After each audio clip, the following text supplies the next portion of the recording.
Hello parents, क्या आप planning या प्रेग्नेंट कपल है और बहुत जल्दी एक उत्तम संतान के माता पिता बनना चाहते हैं? तो डेफिनेटली आप चाहते होंगे कि आपका जो आने वाला बच्चा है वो बहुत ही हेल्दी हो, हैप्पी हो, इंटेलिजेंट हो, ब्यूटीफुल हो। यस, तो ये मेरी जो 40 वीक्स की श्रृंखला है उसमें मैं आपको वीक बाय वीक साइंटिफिक गर्भ संस्कार एंड प्रीनेंटल डेवलपमेंट के साइंस को इम्प्लीमेंट करके कैसे आप बच्चे का 80% डेवलपमेंट बेस्ड करके एक आइडियल संतान के माता पिता बन सकते हो, उसका नॉलेज आप सबके साथ शेयर करने वाली हूँ। सो get ready for becoming a proud parent.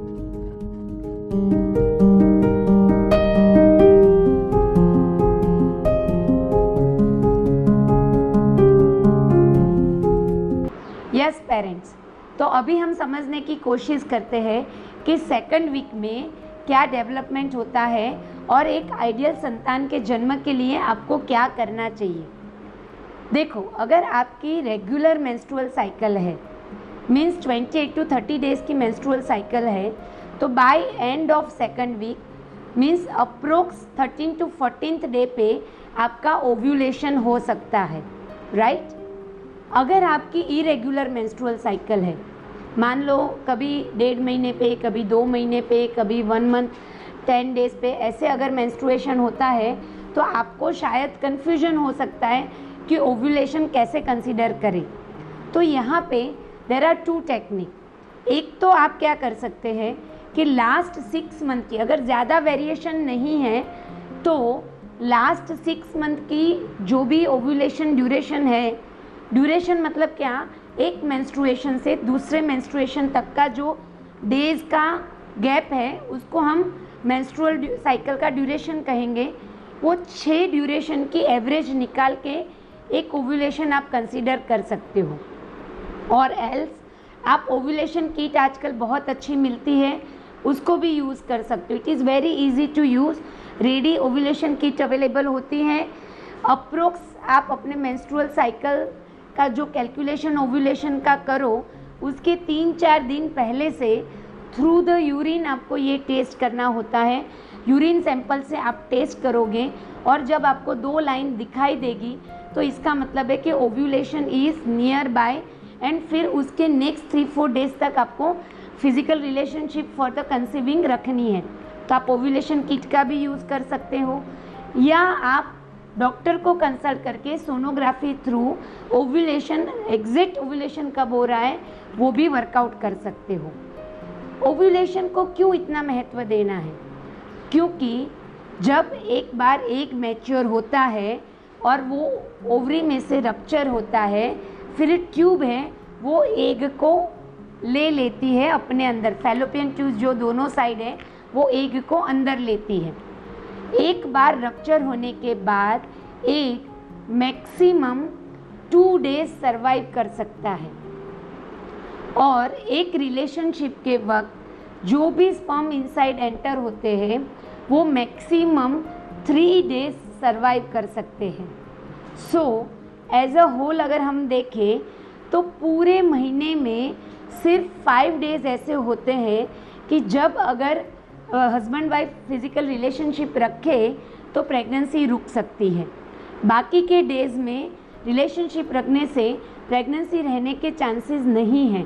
So proper timing workout करना बहुत ज़रूरी है, क्योंकि आजकल मैंने देखा है बहुत सारे ऐसे कपल्स होते हैं जो लोग ये कंप्लेन करते हैं कि हम लोग 3 महीने 4 महीने से ट्राई कर रहे हैं पर प्रेगनेंसी नहीं रुकती है, but because of the hectic lifestyle and because of the workload and stress and all other factors वो लोग प्रॉपर वक्त पे फिजिकल रिलेशनशिप मेंटेन नहीं कर पाते हैं। So that may be the cause कि in spite of everything is okay उनको प्रेगनेंसी नहीं रहती है। तो ये समझना बहुत ज़रूरी है। There are some other minor signs also जिससे आपको पता चले कि ओव्यूलेशन हो रहा है, जैसे कि ओव्यूलेशन के वक्त आपको थोड़ा सा एब्डोमिनल पेन होगा, किसी किसी को माइल्ड स्पॉटिंग होता है, कभी कभी वाइट डिस्चार्ज होता है, कभी कभी आपका बॉडी टेम्परेचर थोड़ा हाई होता है। तो ये सारी चीज़ें भी आपको, अगर आप अलर्ट हैं तो आपको बता देगी कि नाउ ओव्यूलेशन इज़ हैपनिंग। अब सेकंड वीक के एंड तक में जब ओव्यूलेशन होगा उस वक्त जो भी रिलेशनशिप होगी, यूजुअली एक रिलेशनशिप के वक्त 300 मिलियन स्पर्म रिलीज होते हैं। 300 मिलियन स्पर्म में से अब तक ऐसा माना जाता था कि जो पहला स्पर्म ओवम तक पहुंच जाएगा, एग तक पहुंच जाएगा, वो एग को फर्टिलाइज करेगा। बट मेडिकल साइंस ने प्रूव किया है कि ऐसा बिल्कुल नहीं है। बहुत सारे स्पर्म एग तक पहुंचते हैं, वो ट्राई करते हैं एग को फर्टिलाइज करने का, पर एग उसे अपने अंदर आने नहीं देता है। जब डिज़ायर्ड क्वालिटी का स्पर्म एग तक पहुंचता है तब एग अपने अंदर गैप बना के वो स्पर्म को अंदर आने देता है। अब डिज़ायर्ड क्वालिटी का स्पर्म क्या है? जो स्पर्म की बायो एनर्जेटिक जो फील्ड है या एनर्जी लेवल है वो एग के एनर्जी लेवल से मैच करता है, वही स्पर्म एग को फर्टिलाइज कर पाता है। मतलब कि पॉजिटिव एग है, साथ में उतनी ही पॉजिटिव एनर्जी वाला स्पर्म अगर एग तक पहुंचेगा तो ही प्रेगनेंसी रहेगी। बाकी कितने भी स्पर्म पहुंच जाएंगे, एग उसे अपने आप को फर्टिलाइज नहीं करने देगा। सो पॉजिटिव एनर्जी के स्पर्म बनाने के लिए ऑफ कोर्स फादर को भी बहुत कुछ पॉजिटिव एक्टिविटीज़ करनी है, सिर्फ मदर करेगी नहीं चलेगा। So what are such positive activities? देखो, आप संतान गोपाल स्तोत्र का चैंटिंग कर सकते हैं। ये स्तोत्र ऐसा माना जाता है कि आपके पूरे वाइब्रेशंस को पॉजिटिव करता है। ऑफ कोर्स आपका डाइट, आपका इमोशंस, आपका थॉट प्रोसेस, ये सब कुछ जैसे मैं आपको वीक 1 में बता चुकी हूँ, ऐसे आपको पॉजिटिव रखना ही रखना है। विद दिस आपको योग करने हैं, प्राणायाम करने हैं, इससे आपका ऑक्सीजन सैचुरेशन बढ़ेगा, आपके पॉजिटिव हार्मोन ज़्यादा ब्लड में सर्कुलेट होंगे, तो ये भी आपको बहुत पॉजिटिवली हेल्प करेंगे। जब आप प्रेगनेंसी के लिए रिलेशनशिप में इन्वॉल्व हो रहे हो तो आपको बहुत डिविनिटी के साथ इन्वॉल्व होना चाहिए। आपकी जो मनो अवस्था है वो बहुत हैप्पी एंड पॉजिटिव होनी चाहिए। देखो, ऐसे रिसर्च हुए मेडिकल साइंस में कि स्विट्ज़रलैंड में ये रिसर्च हुआ था, तो अगर कपल जो होते हैं वो सैटरडे संडे कंसीव करते हैं तो जो बच्चे आए वो बहुत लेज़ी थे, क्योंकि Saturday Sunday parents are in lazy mood. And Monday to Friday के बीच में जो कपल ने कंसीव किया था वो बच्चे बहुत hyper active and little bit stress kind of nature के थे, क्योंकि ये वक्त में पेरेंट्स थोड़े स्ट्रेस्ड होते हैं। सो आप जो माइंड सेट के साथ रिलेशनशिप में जुड़ते हो उसका भी बहुत महत्व है। हमारे यहाँ तो पूरा गर्भाधान संस्कार है, कौन से वक्त पे, कौन सी तिथि पे, कौन से समय में कौन सा मंत्र चैंटिंग करके किस तरह उत्तम आत्मा को आह्वान करना है, ये सब फैक्टर्स को देखा जाता है। सो आप अगर इतना डिटेल में सीखना चाहते हो तो आप डेफिनेटली हमारा जो साइंटिफिक गर्भ संस्कार का प्रोग्राम है उसको ज्वाइन कर सकते हो, जिसमें आपको बहुत डिटेल में ये सारी चीज़ें सिखाई जाएगी। बट यस, बहुत पॉजिटिव माइंडसेट के साथ आपको प्रेगनेंसी के लिए जुड़ना है, एक दूसरे के साथ कनेक्ट होना है, ये बहुत ज़रूरी है।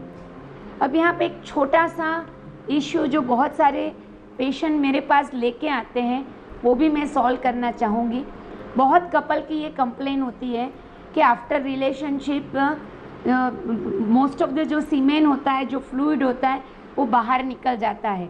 एंड इसके लिए जो कपल होते हैं वो आधे आधे घंटे तक सोए रहते हैं।